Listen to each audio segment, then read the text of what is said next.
Makruhatun adzan, hal-hal yang makruh di dalam adzan. Yang pertama, al-awwalu at-tamdid, ay at-tamdid, membaca azan atau sigoh azan terlalu panjang, tamdid. Jadi dibaca terlalu panjang azannya. Khairul umur awsatuha, paling bagus di tengah-tengah, tidak terlalu lama, tidak terlalu cepat. Kalau kelamaan di sini dikatakan at-tamdidu ay at-tamdid, terlalu kepanjangan itu azan, hukumnya makruh. Tsani, yang kedua, al-kalamu asna'ahu li ghairi maslahatin, berbicara di saat sedang azan tanpa ada maslahat. Jadi dia azan, kemudian di saat sedang azan itu dia ada cerita atau mungkin menjawab telepon. Li ghairi maslahat, tanpa ada maslahat, kecuali memang ada maslahat. Maslahat di sini maknanya darurat. Ad-darurat tubihul mahdhurat. Yang ketiga, ats-tsalits tarku ijabatil muadzini, yaitu tidak menjawab panggilan orang yang azan.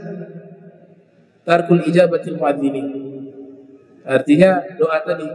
Ketika azan itu kan sunnah orang yang mendengar azan untuk dia menjawab panggilan azan. Tarku ijabatil muadzini. Ar-rabi', yang keempat, kaunuhu qa'idan aw rakiban illal musafir, keadaan dia dalam posisi duduk, makruh azan keadaan duduk, atau di atas kendaraan, kecuali musafir. Kalau musafir azan di atas kendaraan tidak makruh, boleh. Kalau tidak musafir, tidak dalam keadaan musafir, kemudian azan dalam keadaan di kendaraan atau dalam keadaan duduk, maka hukumnya makruhat, hukumnya makruh. Al-khamis, yang kelima, al-khuruj minal masjid ba'dal adhani sawa'un al-muadzinu aw ghairuhu illa lihajatin. Ya, yang kelima yang makruh adalah keluar dari masjid sesudah azan. Jadi ketika kita sudah di masjid, sudah azan, sudah datang ke masjid, terus kita keluar lagi dari masjid, makruh, kecuali ada hajat. Ya, baik itu muadzin maupun yang hadir para jamaah. Illa lihajatin, terkecuali ada hajat yang mendesak untuk dia keluar dari masjid. Ya, yang keenam, as-sadis ayyakuna muttajihan li ghairil qiblah, yang azan tidak menghadap ke arah kiblat. Ketika azan kan sunnah menghadap ke kiblat. Ya, kemarin saya juga jelaskan, habis sholat itu sunnahnya menghadap ke kanan. Ya, kalau terlalu lama menghadap ke kiblat makruh, kecuali di sholat maghrib dan sholat subuh, karena ada zikir. Ya, ada zikir yang baca 10 kali itu. La ilaha illallah syarika lahul mulku wa lahul hamdu wa yuhyi wa huwa ala kulli syai'in qadir. Nah, itu posisinya tetap ke arah kiblat. Ya. Selesai itu, lebih afdalnya selesai kalau mau ditambah Allahumma ajirna minan nar, Allahumma ajirna minan nar, baru setelah mengarah ke arah kanan. Nah, jadi tidak semua itu sunnah menghadap kiblat. Ada beberapa keadaan seperti tadi sholat itu menghadap ke arah kanan. Nah, tapi kebanyakan memang sunnahnya menghadap kiblat. Seperti akad nikah menghadap kiblat yang menikahnya. Kemudian mau belajar ilmu agama, itu sunnahnya menghadap kiblat. Azan juga sunnahnya menghadap kiblat. Ya. Kemudian yang berikut, kaunuhu fasiqan au sobiyya, orang yang azan, as-sabi' yang ketujuh, orang yang azan itu fasik. Fasik itu pelaku dosa. pelaku dosa yang terang-terangan. Seseorang dihukumi fasik ketika dilakukan secara terang-terangan. Kalau secara sembunyi-sembunyi, nggak ada yang tahu, tidak dihukumi fasik. Fasik itu yuzhiru fisqahu, dia menampakkan kefasikannya dengan melakukan pelanggaran-pelanggaran, dosa-dosa. Nah, kalau yang orang ini sudah terkenal fasik kemudian azan, makruh hukumnya azan. Orang fasik hukumnya azan, hukum azannya itu makruh. Kaunuhu fasikan, keadaannya fasik. Au sobiyah, begitu juga makruh yang azan anak kecil.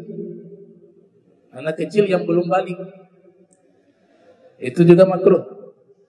Ya, sebagaimana pertemuan lalu sudah dibahas, yang dimana disunahkan yang azan itu sudah haddul bulugh, sudah mencapai usia balik. Ini al-qaul al-murajjah. Ini pendapat yang dikuatkan, yang dikokohkan. Al-thamin, yang ke-8, kaunuhu junuba au muhditha, keadaan orang yang azan itu dalam keadaan hadas besar, makruh, atau dalam keadaan tidak berwudu, dalam keadaan hadas. Dalam keadaan hadas, azannya tetap sah, tapi hukumnya makruh. Illa, kecuali idza ahdatha athna al-adhani fayutimmu, kecuali sudah dalam keadaan suci dia azan, muazin azan, di tengah-tengah azan, mohon maaf, batal wudu. Nah, itu tidak makruh. Disuruh disempurnakan azan sampai selesai. Yang makruh itu dalam keadaan tidak berwudu, ketika ingin mulai azan dalam keadaan tidak berwudu makruh. Tapi kalau sudah dalam keadaan suci berwudu kemudian azan tidak sengaja di tengah-tengah azan batal wudu, maka hukumnya tidak makruh. Dan dilanjutkan di sini dikatakan falyutimmahu, maka hendaklah dia menyempurnakan azan tersebut. Nah, ini makruhat al-azan, ya. Makruh azan di sini ada 8. Nah, ada kaidah mengatakan sunnah itu jika ditinggalkan namanya makruh. Sunnah yang ditinggalkan itu hukumnya makruh. Makruh versi fuqaha dengan versi asfiyah berbeda. Kalau makruh menurut para fuqaha itu kan ada makruh tanzih, ada makruh tahrim, karahatut tanzih, karahatut tahrim. Karahatut tahrim itu sudah dapat dosa walaupun makruh. Karahatut tanzih itu adalah tidak sampai ke dosa tapi hal yang tidak baik, tanzih. Ada yang mengatakan kalau tahrim itu sudah dengan dalil qat'i, sedangkan karahatut tanzih itu dalilnya dalil zonni.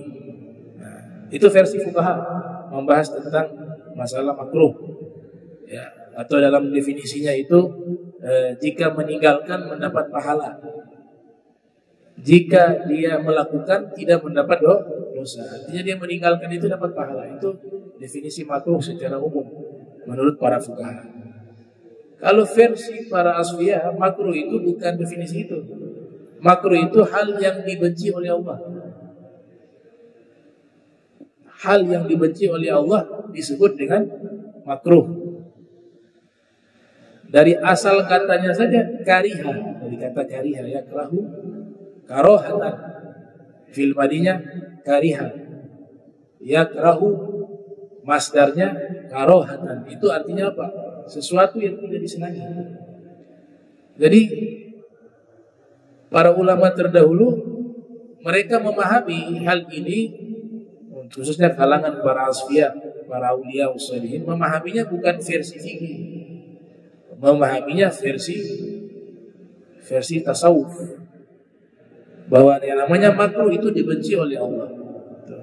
Ada yang memaknai makruh itu jika dilakukan, ya, nggak mendapatkan syafaat Nabi, tidak berdosa tapi syafaat Nabi terhalangi, seperti pemahamannya Imam Ahmad bin Hanbal. Imam Ahmad bin Hanbal mengatakan siapa yang mampu Memang dalam kitab Al-Manhajul Qawim, mampu mengakikahkan anaknya, tapi dia sengaja tidak mengakikahkan anaknya, maka dikhawatirkan anaknya tidak bisa memberikan syafaat kepada orang tuanya. Padahal ini kan kebanyakan ulama konteksnya hukumnya adalah sunnah. Terus termasuk mazhabnya Imam Syafi'i. Ya. Tapi Imam Ahmad memandang dari versi tasawuf. Memandang dari versi tasawuf. Karena pada waktu fatwa ini keluar, Imam Ahmad itu sudah sering berkomunikasi dengan para sufi. Seperti Bishr al-Hafi dan amsaluhu dan tokoh-tokoh semisalnya. Ya, sehingga di akhir-akhir fatwa Imam Ahmad itu cenderung kepada fatwa-fatwa yang memadukan antara fatwa hadis, fikih dan tasawuf. Dari satu riwayat mengatakan yang namanya wajib, mazhab Abu Hanifah, wajib dan fardu itu beda. Kalau mazhab Syafi'i itu wajib itu fardu, fardu itu wajib, sama, nggak ada bedanya. Tapi versi mazhab Abu Hanifah, mazhabnya Al-Imam Abi Hanifah, fardu itu berbeda dengan wajib. Kalau fardu ditinggalkan mendapatkan dosa. Kalau wajib tidak mendapatkan dosa. Akan tetapi tidak mendapatkan syafaat Nabi jika tidak dilakukan. Nah itu. Jadi itu pandangan para asfiya, makruh itu sesuatu yang dibenci oleh Allah Ta'ala. Keluarlah maqalah dari para ulama-ulama mereka, para asfiya ya. Misalnya pernyataan Al-Habib Abdullah bin Husain bin Thahir, ma fa'altu makruha wala hamamtu bi makruhin. Saya tidak pernah melakukan hal-hal yang makruh, bahkan keinginan melakukan hal-hal yang makruh pun tidak pernah terlintas dalam hati saya. Ya karena memandang makruh ini bukan dalam definisi fikih. Antum kalau baca kitab beliau, kitab Majmu', dulu di awal-awal kita nyantren di Al-Fakhriyah, di tempatnya Habib Jindan, itu kalau roha sering baca kitab beliau, namanya Majmu'. Kitabnya Al-Habib Abdullah bin Husain bin Thahir. Kita baca waktu rauha, waktu sore. Kalau membaca kitab itu kita akan temukan, kalau kita analisa ya, kitab itu memadukan antara kitab An-Nasaih Ad-Diniyah lil Habib Abdullah bin Alwi Al-Haddad dengan kitabnya Imam Ghazali Ihya Ulumuddin. Dipadukan dua kitab tersebut. Dinamakan kitab tersebut Majmu', kumpulan. Di situ berbicaranya apa? Ya fiqhul asfiya, fikihnya para sufi. Makanya Al-Habib Abdullah ketika mengatakan ma fa'altu makruhan wala hamamtu bi makruhin. Ini kalau nggak salah ucapan beliau, Al-Habib Abdullah bin Husain bin Thahir. Ya, itu selaras dengan apa yang dikatakan oleh Al-Habib Abdullah Al-Haddad. Mengatakan ma min sunnatin sannaha Rasul sallallahu alaihi wasallam, tidak ada satu sunnah yang pernah dicontohkan oleh Rasul sallallahu alaihi wasallam kecuali saya berharap saya sudah mengamalkan seluruhnya. Nah, jadi pandangan makruh mereka, Imam Haddad juga menyatakan makruh itu tidak pernah dikerjakan oleh beliau. Yang beliau kerjakan adalah seluruh sunnah Nabi Muhammad SAW. Wal-Habib Abdullah bin Husain bin Thahir juga mengatakan ma fa'altu makruhan wala hamamtu bi makruhin. Saya tidak pernah melakukan perbuatan makruh, apalagi haram. Yang makruh tidak pernah dilakukan. Wala hamamtu bi makruhin, dan tidak ada keinginan melakukan hal yang makruh. Nah, mereka memandang makruh itu dari sudut pandang para sufi, yaitu perbuatan yang dibenci oleh Allah Subhanahu wa taala. Bukan dalam kacamata fikih yang berarti kalau ditinggalkan dapat pahala, kalau mengerjakan tidak mendapat dosa. Itu pandangan umum secara fikih. Nah, insyaallah pertemuan berikut kita akan lanjutkan pembahasan tentang baqiyatus sunan allati qabla shalah, yaitu sunnah-sunnah sebelum sholat, ba'dal adzan wal iqamah, sesudah adzan dan iqamah. Bismillahirrahmanirrahim. Alhamdulillahirabbil alamin. Allahumma shalli wa sallim ala sayyidina Muhammad Allahumma jam'ana hadza jam'an marhuma wa tafarraqna min ba'dihi tafarruqan ma'suma wa la tajil minna wa la minna syaqiyya wa la mahruma. Allahumma nadhi qulubana 'ala ta'alluqi biman dunak waj'alna min qaumin tuhibbuhum wa yuhibbunak. Subhanaka bihamdika asyhadu an la ilaha illa anta astaghfiruka wa atubu ilaik. Wa sallallahu ala sayyidina Muhammad wa ala alihi wa sahbihi wa barik wa sallam. Wa lafu minkum wassalamu alaikum warahmatullahi wabarakatuh.